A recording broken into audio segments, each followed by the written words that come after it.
I love mail, whether it be snail mail or email. I love it when something's addressed to me. But here's my biggest pet peeve when it comes to email and sending it to an important person and then having to play a waiting game, whether it be for days or weeks until you get a response back.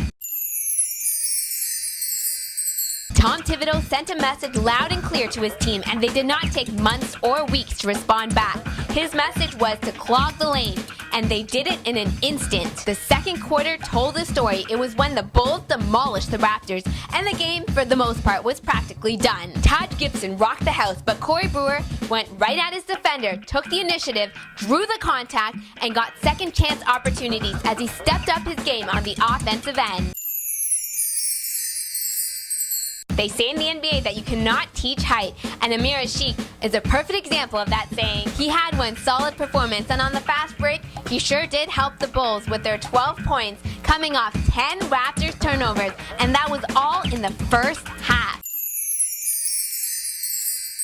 The bench certainly did rise up for the Chicago Bulls, and the Raptors' woes continued.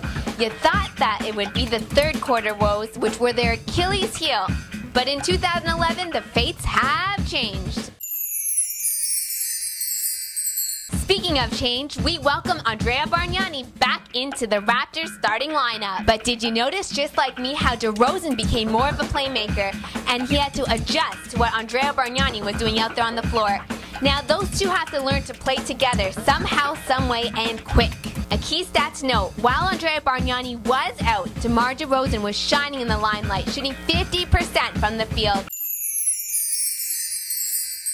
But let's face the facts, the game could have been just slightly more entertaining if Benny the Bull squared off against the Raptor.